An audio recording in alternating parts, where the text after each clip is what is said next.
welcome back to Pumpernickel Park and Red Bull Matchbox Race 2024.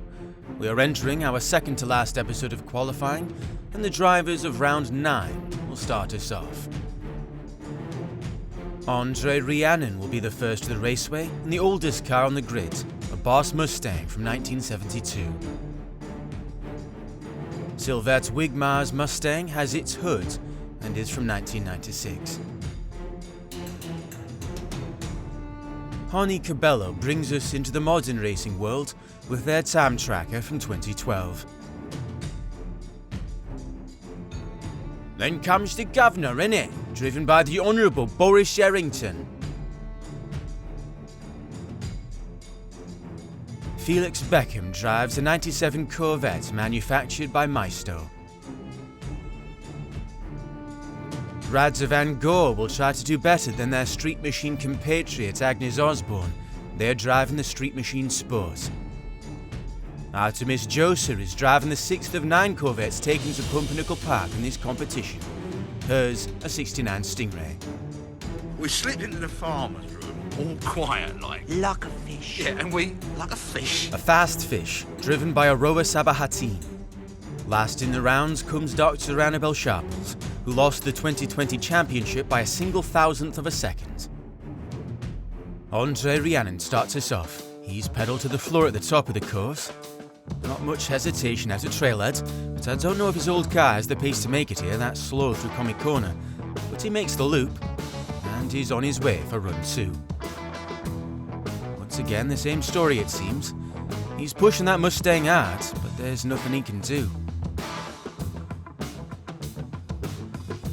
Sure enough, Andre can't break 8 seconds.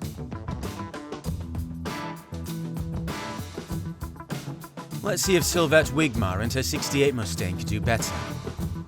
The answer, evidently, is no.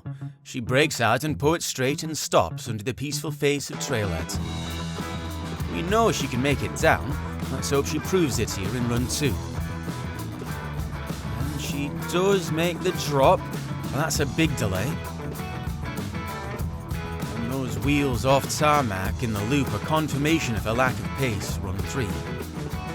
It's an improvement down the straight, but there's still big hesitation out of trailhead. Better round the loop, but not by much.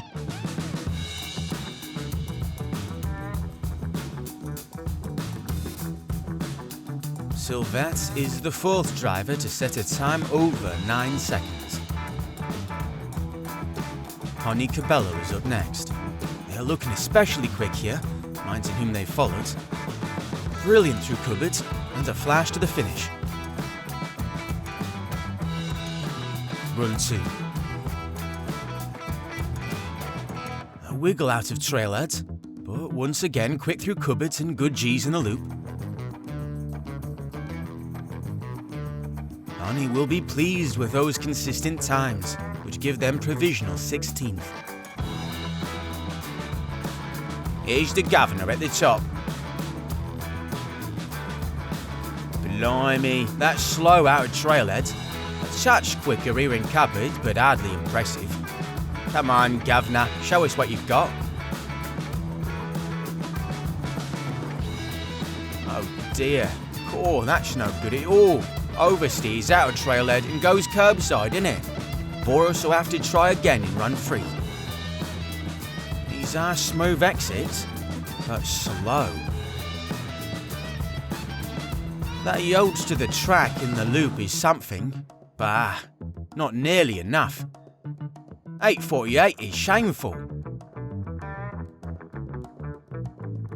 Felix Beckham is taking the starting straight. That's decent out of the suspenders. It's a poor exit out of trailhead. Oh dear, that's very slow through Comic Corner. Oof. Felix pays for it in the loop. That's a brutal crash. Let's take another look at it. Full nosedive into the tarmac. There's no recovering from that. But here he is on his second run. Once again, not bad on Poet Straight, but slow into the drop. That looks almost like slow motion on Comic Corner. Once again, a terrible crash, but this time lands on the raceway, where he'll be told of these abysmal times in the mid-8s. Radovan Gore is up next. It's not quick down the straights, but a smooth exit out of trailhead. Nothing to write home about. Run 2. This time, a touch of hesitation going into the drop. Bit of correction out of cupboard will cost them. Here are their times. Another lemon in the mid-8s here, but a tenth quicker than their Teamsters comrades Agnes Osborne in the convertible. Artemis Joser is off. That was a slow starting straight, big bumper to suspension corner. No hesitation over the drop though. This is decent now. One car looks awkward in a loop. Run 2. Loses the rear a bit out of the corner. Not terrible through cupboards. Let's see her times. 7:46 will see her out of the competition. Let's see if Aurora Sabahattin's Fast Fish can live up to its name. Seams it through the straights and into cupboards. That was admirable.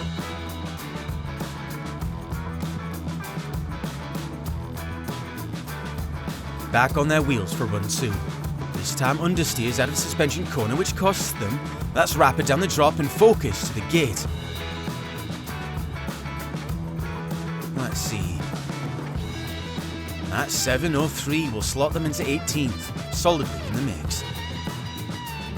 Has someone called for a doctor? Here's 2021's runner-up Dr. Annabelle Sharples. This looks placid down Poet Straight. That's far from impressive going into cupboard and through. Takes the final straight well, if the loop has anything to say. That was far from impressive. She's looking worse, if anything, here in run 2. That's slow around trailhead. She makes nothing up in cupboard. Not sure how she's taken the loop so smoothly, with her pace as it was. Let's see her times. That's very disappointing. Shows that sometimes a vehicle and driver can't translate between formats. She's out of the tournament at Quali. Without a driver cracking into the 6s, our top 10 remains untouched through round 9. Harney and Zaroa are firmly in the tournament running though, in 16th and 18th.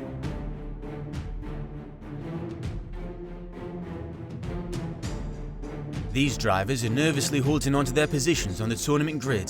The three-way tie at 7 seconds 15 cause for particular anxiety as they creep towards elimination, where 7 of our 9 runners in this round find themselves.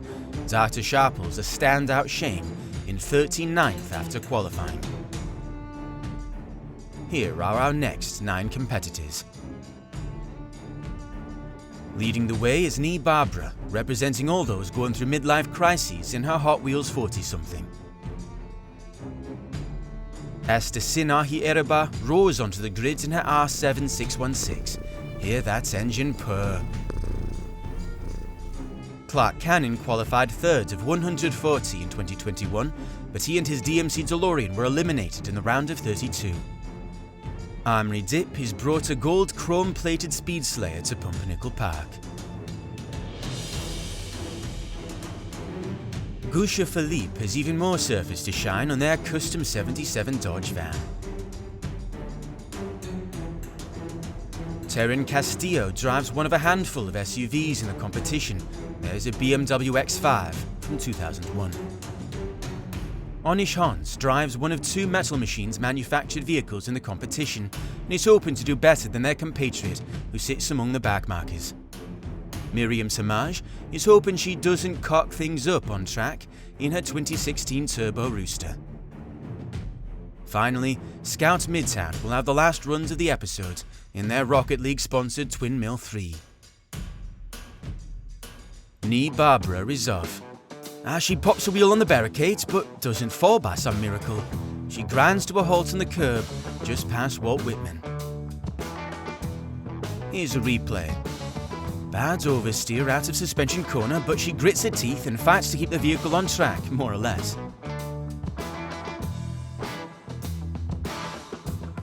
A little pop out of the corner on run 2, but keeps it going. A touch of brake out of trailhead, and that seems to cost her in cupboard, which she takes without much pace.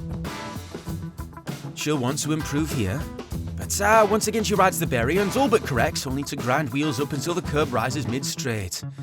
Oof, fourth run's the charm. She's quicker on the straight. Loses a red down the drop with a big correction. Better than her first completion, surely. But, as we can see, not by much. Go back home to your wife and kids, Nee. They miss you. Asta Sinahi Ereba pounces into suspension corner. She's rapid down Poet Straight, and not a whiff of hesitation down the drop. This looks good. Like a cheetah out of cupboard. That was impressive. Run 2. She's popped a wheel up but of suspension corner, which costs her a hundredth or two down the straight, but she's quick through cupboards again. A 707 puts her in the mix. She'll lap that up like cream. Can Clark Cannon repeat his qualifying performance from 3 years ago? It looks good so far. Maybe a touch of oversteer out of trailhead, but he's fine into cupboard. That was quick. Run 2 looks good here. Very fast into trailhead. And rapid through the cupboards. Ooh, that 7 seconds even will slot him in right behind previous champion Donny Jean. Amory Dip is up next. They're looking rapid at the top here. Loses some steam into Comic Corner perhaps, but that wasn't bad. Amory blew a tyre after that run, so they had to dip. Their second run is taking place a few days later. Looking very quick in the cupboards here. That's an improvement. A few days and 200ths difference. Two very important hundredths. A 7.16 would have relegated Amory, while a 7.14 keeps them in with a shot. Gusha Philippe and their shiny van are on their way. That's awkward around suspension corner, but Gusha has pedalled to the metal down the straight. Decent into cupboard, but clumsy in Comic Corner. Oof! And crashes hard out of the loop. Perhaps the bodywork is getting in the way here. Here's their second run. Once again ponderous through the suspenders, but carries decent speed down Poet Straight, but just not enough speed to impress. Or, oof, make the loop. Impressive landing though. Let's see it again.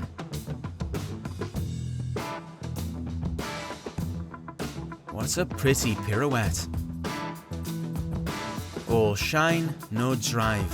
Gusha has qualified straight into elimination. Terran Castillo takes to the raceway. That's a rapid start and good speed through to trailhead. Touch of hesitation there, but not bad through cupboard, and a decent finish. Off on run 2. That is not quite as quick. Loses the rear a bit onto suspension straight, but makes up for that around trailhead and into the cupboard. Once again, solid, but is it enough? No, the mid-7s aren't good enough anymore, and Terran is out. Here's Onish Hans.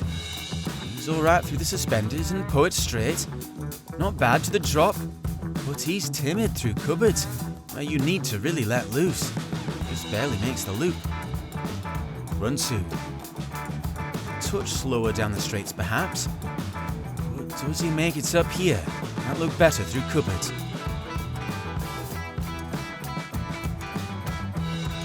Ah no.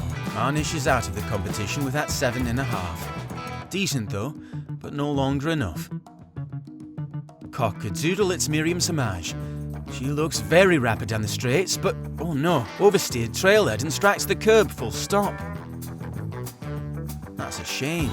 The run looks promising. She'll go again. Here's run 2.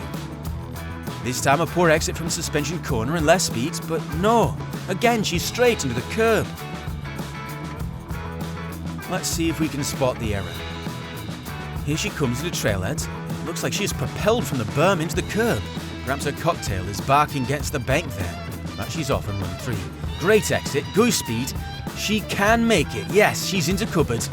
That was an impressive run. If she can keep it together here, this might be a real wake-up call for the other drivers. But no. Wait, she's sliding. No, she's come to a stop above the drop. A shame. And then it happens again, and again, and again. Can she make it down in a record 8th run? Of course she can. Doesn't even threaten. Flashes through the bottom of the course, and good G's in the loop. Let's look at the damage. Finally, another driver under 7. Terrible consistency, but a terrific result for Miriam. That's 11th place. Here's Scout Mithap with our last runs of the episode. This is looking smooth, quick over the drop, but simply brilliant in cupboard. That was an impeccable loop. Scout's off on run 2. Great exit out of the suspenders. No hesitation, even accelerating down the drop, through cupboard, like an orange streak past the gate. Ends up on his roof. But that abandon pays off with a top 10 time. 6:37 is brilliant. Rocket League really knows how to pick their representatives. As we look at the new top 10, Scout joining Lambire and Lonan here at the top.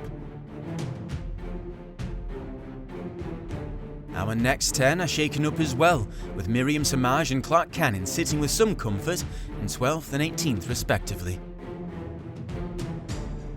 Not as comfortable as Esther Sinahi Erba, who joins a line of tab-broken rankings, batting aside Alessandro Philemon for 25th spot. But Simari Dip is the least comfortable of all, pushing the 777-15 tab break into elimination to sit nervously in 32nd. Terin, Arnish, Nee and Gusha are heading home. That's all for this episode of Red Bull Matchbox Race. Thanks for joining me. Our next episode will be our last of qualifying, which means we only have 17 drivers left to take on Pumpernickel Park. Our top 15, consequently, have secured spots on the tournament grid, but we won't know which until next week. Stay tuned.